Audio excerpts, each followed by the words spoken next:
What's good, y'all? What's good, Real Talk Squad? This is Miles, and you are listening to Real Talk with Miles Johnson, where you know we always keep it real. Let's get straight into it, man. Like, comment, subscribe, do all that jazz. Show a friend, show a friend.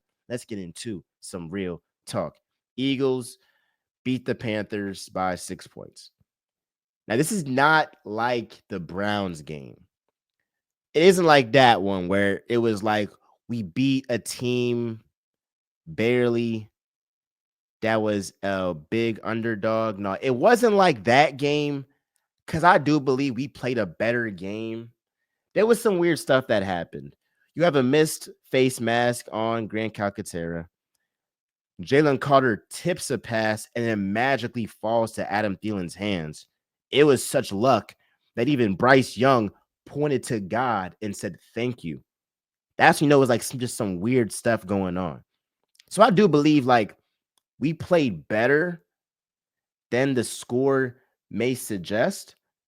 And I would say you have to give credit to the Panthers, give credit to Bryce Young, who made some pretty good throws, who was also down to only one running back, who in Chuba Hubbard had 92 rushing yards, 26 carries after Jonathan Brooks. He went ahead and got injured and all that stuff. I think Adam Thielen, he did well. We'll talk about what he did against Cooper DeJean. That was white on white crime. There's a whole lot of stuff we're going to talk about. Let's start off on a high note real quick. Then I'll get to y'all know what I'm about to talk about. Y'all see the title. Saquon Barkley is having an unprecedented season. We knew this. We knew this. And anybody with a brain knew he was going to put up MVP Madden-like numbers this season. It's just funny, like the whole talk about Saquon Barkley was he's not on Christian McCaffrey's level. He's not going to have the Christian McCaffrey impact. You're right. He's having more of an impact, better impact, a better season than Christian McCaffrey did in his best season for the Niners. 100% fact. Again, Saquon Barkley is in the conversation of having the best season ever. So it's like Saquon Barkley is in the realm of like Eric Dickerson and Jim Brown. That's his comp. Nobody now is Saquon Barkley's comp. No.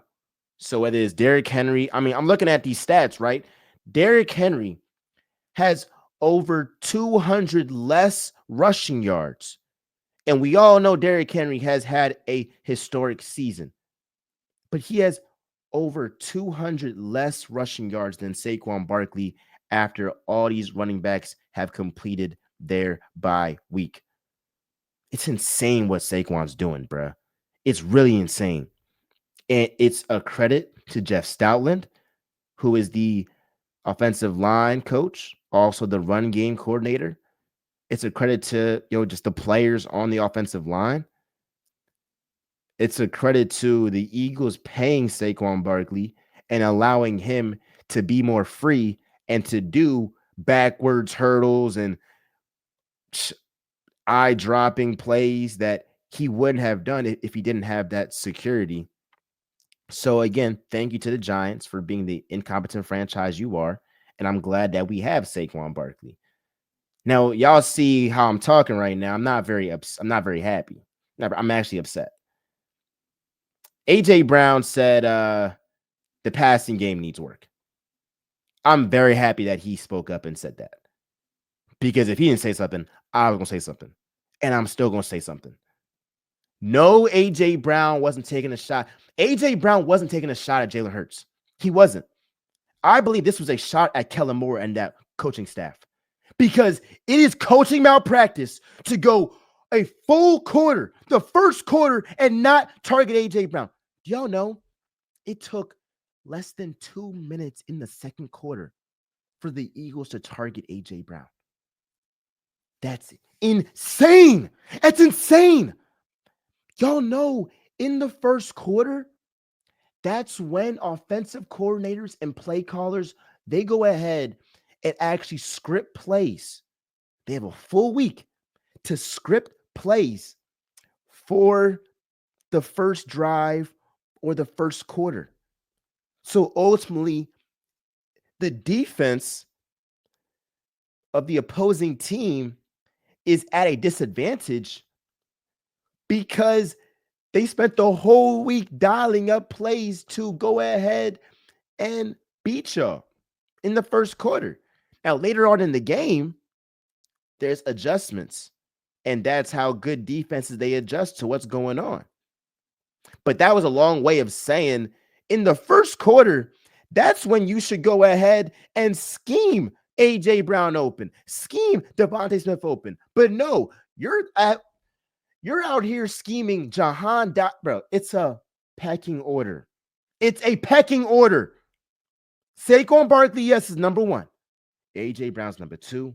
Devonta Smith is number three. Either Dallas Goedert or Ground Calcaterra is number four, and Jahan Dotson number five. That is the pecking order on offense. Yes, we know that this offense is run first. We know that. But you also have a top 5 wide receiver in AJ Brown. You also have a top 15 wide receiver at worst in Devonta Smith. And so it is coaching malpractice to not give your playmakers the ball. It is. And this narrative that AJ Brown and Devonta Smith, they're mad at Jalen Hurts. I mean, that might be a little bit of frustration.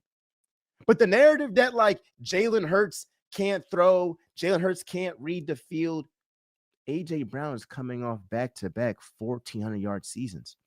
Devonta Smith is coming off back-to-back 1,000-yard seasons. Do you think they threw the ball to themselves? Jalen Hurts was throwing the ball. Kellen Moore, lock in. Because this offense cannot get to their full potential with just Saquon Barkley going off. No, on paper, you look at this offense and you say, yes, Saquon Barkley is on another level. He's an MVP candidate, the front runner. But also, you have a top 5 wide receiver in AJ Brown. You have a top 15 wide receiver in Devonta Smith.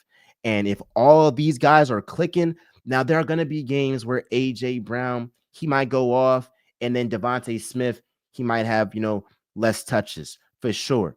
There might be a game that Saquon Barkley, he goes off for 150 yards rushing or 175 or 200 yards, and he's the main focal point that game.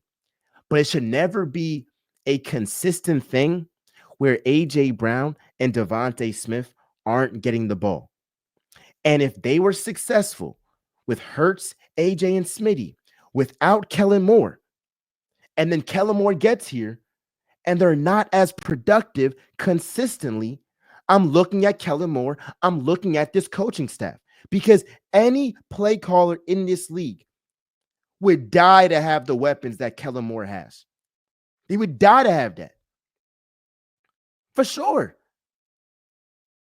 I believe the Eagles' talent offensively surpasses the Lions, because I believe AJ Brown is over Amon-Ra St. Brown. Devonta Smith is over Jameson Williams. JMO. Saquon obviously is better than Jahmyr Gibbs and David Montgomery. If you want to say David Montgomery and Jahmyr Gibbs together are equal or slightly better than Saquon, I won't necessarily argue that, but I will say the Lions don't have a closer like Saquon. And I'm taking Jalen Hurts over Jared Goff any day of the week. So unfortunately, I'm coming here, ruining my Sunday, having to defend Jalen Hurts again, because the narrative, because of poor coaching, has turned to he can't pass, he can't read the field. When it should be on the coach, what do you expect Jalen Hurts to do? So y'all expect him to throw a perfect pass every time, to throw on timing every time, and then also scheme his guys open. So you want him to be the coach and the quarterback. I have a question. Do you think if Sean McVay was the Eagles play caller, Jalen Hurts would have 108 passing yards? Do you think if Kyle Shanahan was the Eagles play caller, Jalen Hurts would have 108 passing yards? Do you do you really think that? If you say You think that he would? You're lying to yourself. And I can't take you I can't take you serious, and I can't take your football knowledge serious. You're just an Jalen Hurts hater that doesn't watch the game, watches the box score, and has narratives that you want to do. You're either a Jalen Hurts hater or a Cowboys fan that's salty because y'all season's already over. It be pissing me off, bro. Pissing me off. Jake Elliott is a liability, and it's sad. This is the first game I've seen where we literally were like, we can't kick the ball 50 yards with Jake Elliott. Like, we have to punt. I think it was a brilliant decision by Nick Sirianni to punt the ball because it got the Panthers to their 2-yard line, and Nick trusted the defense, which they ended up doing the job. Now, it was a little bit scary, but they ended up doing the job regardless. But if the Eagles trusted Jake Elliott, you're talking about a 2-possession game. It's game over. It's not even any sweat at the end. Now, look, they're going to go ahead and cover for him, and they're going to be like, hey, it was the wind, and we didn't want to put in a position. Hey, I've seen Jake Elliott in a Bills game, middle of the snow and all that stuff, bro, kick like a 60-yard field goal. I've seen him do stuff consistently where you're like, boy, this guy is clutch. He's clutch. Best kicker, top 3 kicker in the league. Now it's turned to, is he even going to hit a 50-yard field goal? Should we punt? Should we actually take a delay of game penalty to actually like punt? It's this bad. It's this bad now.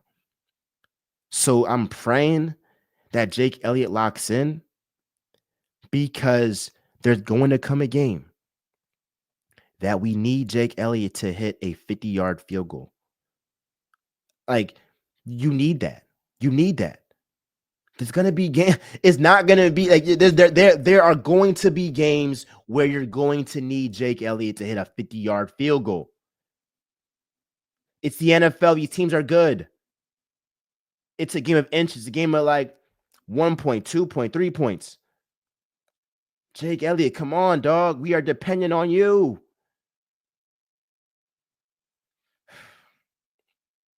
Let's talk about this defense real quick. Then I'm gonna end with the tush push narrative. Zach Bond should be first team All Pro. I can't every week, he keeps putting like just ridiculous numbers. I'm looking at this, bro. This guy is on something, dog. He's on something, bro. He got a sack. Like, he got a sack, 3 tackles for loss, 2 quarterback hits, like interceptions here, pass deflections here. Every other week, it's always something. Like, this guy's on another level. And all I can do is praise Zach Bond. I got to praise Vic Fangio, because Howie Roseman doesn't sign Zach Bond without Vic Fangio saying, I see something in him. And sometimes it takes somebody believing in you for you to fulfill your full potential. Sometimes it takes somebody believing in you to give you an opportunity, and then all you got to do is capitalize and maximize that opportunity. I'll even take it a step further. I'm not saying that Zach Bond didn't believe in himself, but sometimes it takes somebody believing in you to see how great you can be.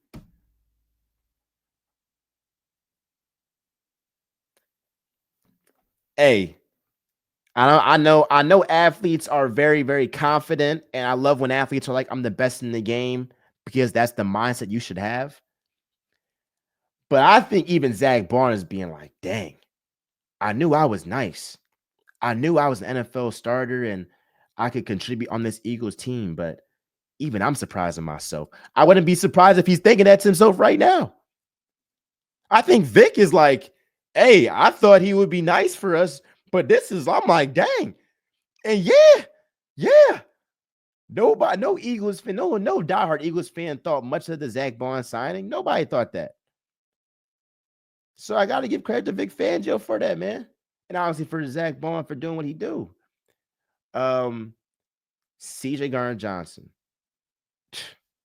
I can't say enough about the guy. He's the heart and soul of this defense.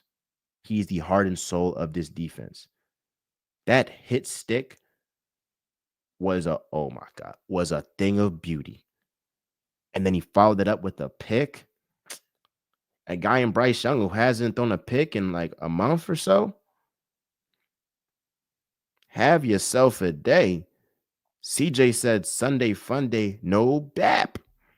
No BAP. You putting belt to ass today, Cannon. You putting belt to ass today, Cannon. I like it. I like it. I love the fact that we have guys in CJ and Darius Slay that were on that Super Bowl team in 2022. And fast forward 2024, they're still making plays. Whether that's Darius Slay with that pass deflection on Adam Thielen, who was having a monster game. And I love Cooper DeJean. 21 years old. He has a bright future. But it took the vet and Darius Slay saying, hey, I got this. I got this guy. Boom. Game over. Game over. Or CJ just showing like, this ain't sweet. This defense ain't sweet. It was some fluky stuff that happened with the whole like Jalen Carter tips a pass and then it falls right into Adam Thielen's hand. It's like, bro, what's going on, bro? Like, what's going on? But like, ultimately, weird things happen. I think I gotta give credit to the Panthers, the fact that they did fight really, really hard. Like, I don't think this was like the Browns game or like like that Browns game where we should have won by more. Yes, we should have played better. We could have played better and we should have beat this team by more. But I think that there was more onus on the Panthers, putting together some really good drives, right? Putting together some really good drives right there. So ultimately, I got to give respect there. And Bryce Young made some good plays right there. My last point. I'm glad that we saw in 4K the tush push narrative get debunked because the Eagles tried to give Saquon Barkley the ball on that 1 yard line. Jalen Hurts put his hands up for a touchdown. He got stopped. So then they went to over-reliable, the most unstoppable move in sports, and Jalen Hurts punched it in. And what I absolutely despise is folks saying, well, if you take away the tush push and Jalen Hurts has this many touchdowns and all this stuff, bro. All right, bro. Well, if I take away Spider-Man's ability to shoot spiderwebs out his freaking hands, bro. Yeah, I mean, yeah, he's pretty pedestrian. The dumbest take, dog. The dumbest. People that say that stuff are literally like drinking haterade, bro. They're drinking haterade. Like, how could you? He's doing a move that nobody else can do. No, you saw the Lions and Jared Goff try to do a QB sneak. They failed. If everybody could do it, they would do it. They can't. They're not squatting 600 pounds.